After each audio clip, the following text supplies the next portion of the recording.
Welcome to part 2 of Historical Arguments for the Resurrection, with material coming from N.T. Wright's Surprised by Hope and Pope Benedict XVI, Jesus of Nazareth, Holy Week. So last time, we discussed some of the foundation for a historical argument for the resurrection. The first thing that we did was we looked at shifts in belief.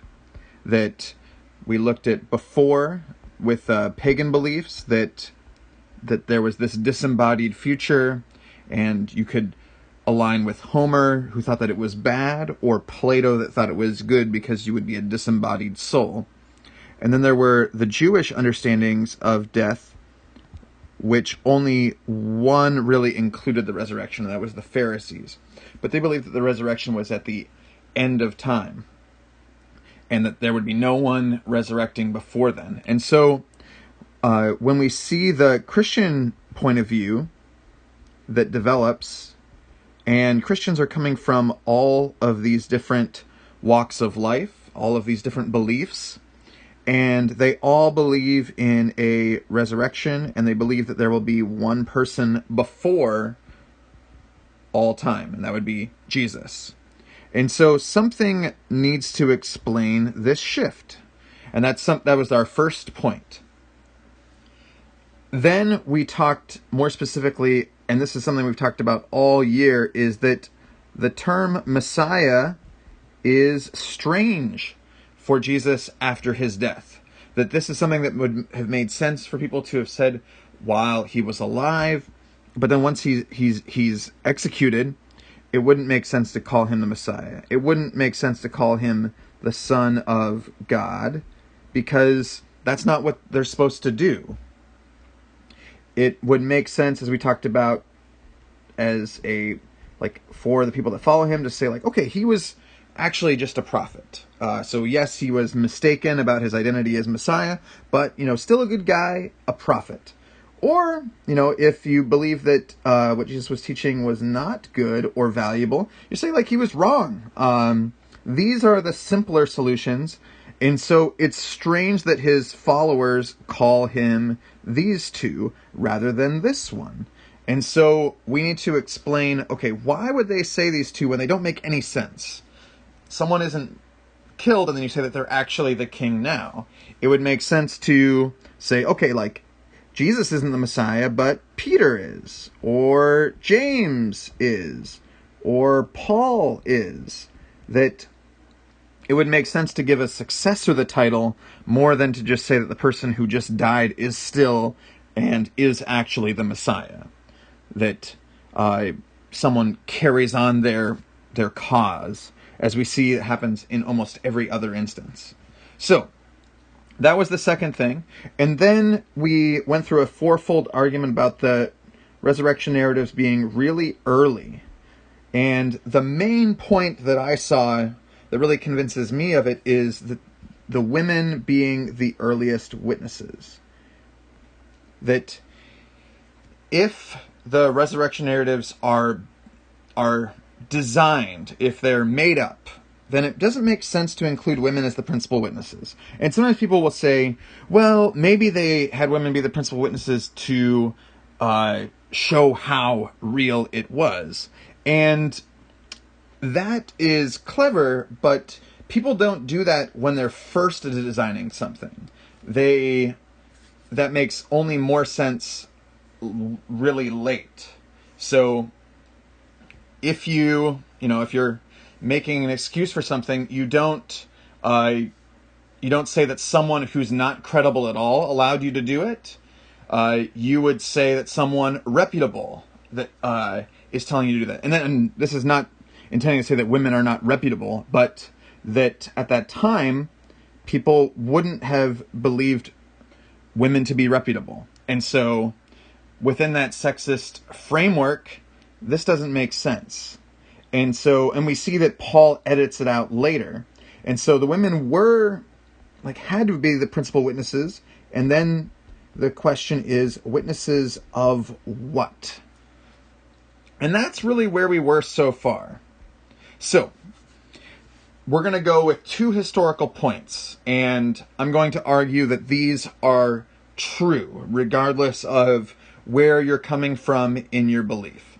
First of all, that Jesus' tomb was really empty, that when the women came to the empty tomb, that it was really empty, that Jesus' body was gone. You can see the empty tomb here, or a characterization of it. And the reason being that if someone's claiming that someone rose from the dead, if their body is still in the tomb, you just be like, nope, they are not. And that would be clear for both those who are going against Jesus and those who are going for Jesus, that if someone's saying, like, I think I've experienced, like, the resurrected Jesus, they could just go look at the tomb. Also, we don't see evidence of Jesus' tomb being venerated in the early church. The veneration of the empty tomb was much later, and if Jesus' body was still there, that would have been something that happened. Now, obviously, a tomb being empty doesn't imply that someone rose from the dead. If you look even at the resurrection narratives, there's this concern that someone stole the body. And we see that from those who are arguing against Jesus' resurrection. And so even those that are arguing against it are arguing that the tomb was empty, and they're looking for another explanation for it. So, no, this doesn't prove anything in particular, but this is something that, looking at all the evidence, makes a ton of sense. And the other thing is that when we look at the disciples calling Jesus Messiah, Son of God, and proclaiming him as King very early on, and when we look at the women being the early witnesses, and we look at all of these things, that it must be true that the disciples encountered Jesus after his death in ways that convinced them that he was not simply a ghost or a hallucination. Because saying that Jesus came to them as a ghost would be a simple explanation.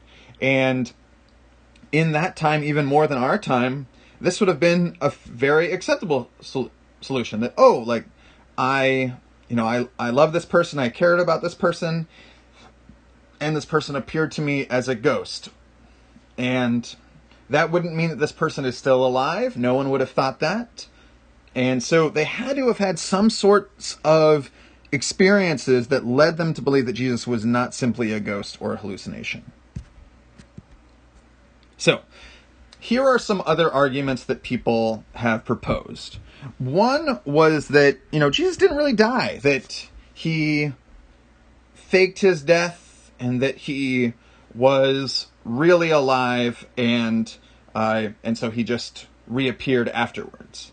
And so, one of the problems with this is that crucifixion was quite effective, and also that if he was just beaten very badly and then removed from the tomb and then came back, people wouldn't have seen this as like a glorified existence. Someone who's just terribly beaten wouldn't look like someone that that has been resurrected from the dead. Now, Jesus does still have his wounds from his crucifixion, the holes in the hands and feet, but we don't see it in like this very tortured way. And so this is one argument that people make, that Jesus didn't really die. And this one doesn't seem to really make sense with the way crucifixion works. And another argument that people make is that they saw someone who looked like Jesus. And if you're like me, I'm always like people watching. Wherever I go, I see people who look like other people. And one that people bring up that they may have seen was James, the Lord's brother, who would have looked like Jesus. Now, Pope Benedict points out that the confusion is always the opposite of the way we usually experience it. That usually we think that someone looks like someone, and then we get closer and we realize that they don't look like them. Whereas the experience of the disciples is all the opposite, which is strange in that they see someone who they don't think looks like Jesus, and then they realize that it actually is Jesus. And so this gives some evidence that this is not the case. And we already talked about the third one, that people saw Jesus as a vision of someone who they love, who had just died. But this wouldn't have lasted very long. That it'd be very easy to say, like, oh, well, no, he was just a ghost. And that's very sad, but this is not, this doesn't mean that someone's still alive. That's not something that happens. And the fourth one, and this is really popular often these days, people say, like, okay, the disciples had a profound spiritual experience. They felt forgiven, or they felt deep grace in their souls, which they interpreted through Jewish and Greek categories to believe that Jesus was still alive. Jesus was still alive in their hearts. And one of the problems with this is that the Jewish and Greek categories actually wouldn't have suggested resurrection. That, for instance, Plato's disembodied soul argument makes a lot more sense. That saying that Jesus is alive in a physical body right now is not something that's coming from these Jewish and Greek categories. There was this belief in the resurrection from the dead at the end of time, but why would they say that someone is raising from the dead early? This doesn't quite make sense. And also, when we think about the women being the principal witnesses, what would they be witnessing if it was a profound spiritual experience that they then interpret in Jewish and Greek categories? And so this one has some significant problems in the way that it's argued. That if you're having a deep spiritual experience, why wouldn't you use, Jesus shining like a star? Why wouldn't you write these in a different way if they are a metaphorical explanation of your spiritual experience? Now, we do see that in Revelation, and it does make sense because he is having a profound spiritual experience and interpreting it through Christian, Jewish, and Greek categories. Now, there are two other points to consider as we start to wrap up this argument. That one of the things that's really interesting, and we've talked about this in the class, that the Sabbath for the followers of Jesus during his ministry would have been on Saturday. But we see in the very early church that the first day of the week becomes the day of worship. And there needs to be something that happens that causes this shift. And obviously, as Christians, we'd say the reason for this shift is the resurrection. That the resurrection became, in some sense, the new Sabbath, or a new holy day. And we see this first day of the week as valuable in all of the Gospels, and also in Paul, although he doesn't specifically reference it as the day that Jesus rose from the dead. The first day of the week is primary within the church. Now, some argue that this was only done later, that the church eventually, that the Christians wanted to differentiate themselves from Judaism, and so made Sunday their holy day. Although Mark and Paul are writing before that split would have happened. Paul is still preaching in the synagogues, and Mark is writing before that split, which happened probably around the end of the first century. And so, if there's this shift and it's for a reason, it wouldn't make sense that this is happening because of a spiritual experience. It would make more sense that it's happening because something happened on that first day of the week. And the other thing that's of value is that when we look at what happens with the early disciples, that almost all of the early disciples were arrested and killed for their faith. And so what this suggests is that they believed it. that they believe that Jesus truly rose from the dead, that his way is the way. And, people will say, quite reasonably, that people dying for something they believe in doesn't mean that they're right, but it does mean that they believe it. And so this is really important to think about as you're considering all of this. That, okay, so we have very early experiences of Jesus rising from the dead that causes people to call him Messiah and Son of God immediately afterwards. That women are the principal witnesses. That there's this shift in emphasis from Saturday to Sunday. That almost all of the first witnesses go on to imprisonment, torture, and death. And that this movement, which is illegal almost immediately, continues to thrive. And this is, and when we think about, okay, how do we explain all of these odd historical things, we're really brought to a choice. And this choice is difficult. And this is where, I think about St. Paul saying, like, the scandal of the cross, that Christianity is category breaking in many ways, that we believe that Jesus is king, that he rose from the dead, and that he is present right now, and we have access to him, we have access to the Father, we have access to God. And this is how we as Christians explain all of these historical elements. And one of the things that many people, perhaps that are listening, are saying, like, well, okay, so who cares about all this historical stuff? Let's think about the science. That science says that things like the resurrection do not happen. People don't come back from the dead and then don't die again. And one important thing to think about is that science studies the repeatable.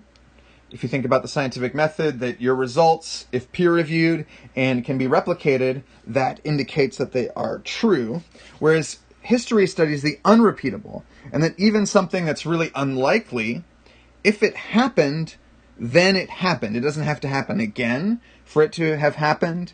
It could only happen once, regardless of how unlikely it was. And so, for instance, something within the last 4 years, people bring up that no one thought that Donald Trump would be elected president a year or two before he was elected. And many people didn't think he would be elected even months before, or even the day before. But it did happen. Donald Trump is now president. And so, just because something's unlikely, or there's not a lot of evidence pointing towards something happening before it, as we talked about, you could see the shift and conclude that something happened. Now, obviously, Donald Trump becoming president is not on the level of someone rising from the dead and experiencing bodily existence after death. That they're not the same level of things. And so that's important to recognize. But regardless, history does demand an explanation for the remarkable changes that we just discussed, that we've just unpacked through these 2 lectures. And one answer is that, yes, that Jesus rose from the dead, that he is the Messiah, that he is the Son of God, and that the resurrection does justify, does redeem Jesus's teachings, Jesus' identity, and his death. And other explanations, I would argue, account for some, but not all of the relevant facts, not all of the relevant data. And so, but the important thing is that this is not a proof. I'm actually going to go forward a little bit and then I'll come back to that. This is not a proof. It is a list of reasonable evidence that, if true, and this is a big deal, implies a new type of reality and a possible relationship available with God. That if the resurrection is true, it means that there is this new creation, that the resurrection at the end of time is breaking in, that the kingdom of God is here, is available. And that if Jesus is king, if Jesus is alive right now, we don't owe primary allegiance to any power in this world. That we as Christians believe that we owe primary allegiance to Jesus, who we can have a relationship with right now. And these are big things. And it's important not to diminish them. And so I really like N.T. Wright's beautiful painting analogy for how he describes, like, okay, how could a scientist or how could someone who takes the truth seriously accept this? And the way he explains it is that the resurrection is like a very beautiful painting, an incredibly beautiful painting that's huge, and that and he teaches at Cambridge and Oxford, and he defines it in those categories. So he imagines that what if someone donated this immensely beautiful, huge painting to a college building, and they couldn't incorporate it in the building as it was structured, and so they have to remodel the whole building in order to fit this painting. And then once it's restructured, the whole building is made better for it. And you're able to see the painting in its full glory within this newly refurbished building. And this is the way N.T. Wright is describing the resurrection. That yes, we cannot pretend as though this new thing, the resurrection, can just fit into our general categories of science. That it is something that's beyond it, and that you really need to expand your look at reality. You need to remodel it. You need to break it down and rebuild it in order to accept it. It's not something you can just add. And it doesn't mean that you need to betray the scientific method. That I gave quick examples of really famous scientists and mathematicians who have been believers, who are believers. I'll focus just real quickly on Francis Collins. He was the leader of the Human Genome Project, and he was eventually convinced of Christianity and of the resurrection of Jesus and Jesus being king right now because of his connection with patients. As a doctor, he was like, I have medicine, I have science, but what explains hope? What gives hope? What gives justice? How can people be grateful? How can people be joyful in the midst of suffering? And these questions led him to Christianity and led him to this investigation of the resurrection, what we're doing right now. Actually, he's read some of the same books, and in his talks he references some of these arguments that we're discussing right now. And so I want to be clear once again as we end that what I've given you is not a proof. It's an argument that makes sense of the meaningful data.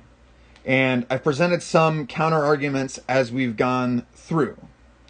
And this, to believe, to accept that Jesus rose from the dead, that he is king now, is huge. And even as I go back through it, and I love going back to teach this because it reminds me what a strange way of living that I live. That the conclusion of this is that with the resurrection, that Jesus truly is king of the world, and that his way of service, of not posturing, of giving rather than trying to take, that this really is the way of the world. And that even though it seems like, okay, if someone's disturbing the status quo, you can just get rid of them with your money, with your power, with your military, that the resurrection shows, not in a sentimental way that like love wins and being nice is better. It's like yeah, it actually wins. Not like it's nice to think that love actually wins. It actually wins. And that power and manipulation are really bankrupt, and they actually don't win. That the way of the world is not the way things actually work. it's false, and that the righteous victim is actually justified, that you can't just kill someone and get rid of them. You can't just cover up the truth and get away with it. That there really is justice, that there really is peace, that there really is joy, and that there's hope and expectation for God's loving influence to impact the world and its people. And those who follow Jesus, we're called to live that out. As Christians, as a little Christ, we're called to follow this way and to reflect Jesus' kingship as ambassadors in the world. And so we need to be looking at this. We shouldn't be allying ourselves with power and manipulation. We should be allying ourselves with victims, the righteous victim. We should be following Jesus' way and not compromising with the world, but through reflecting Jesus as king. And so this is the conclusion to this argument about the resurrection. Thank you so much for listening.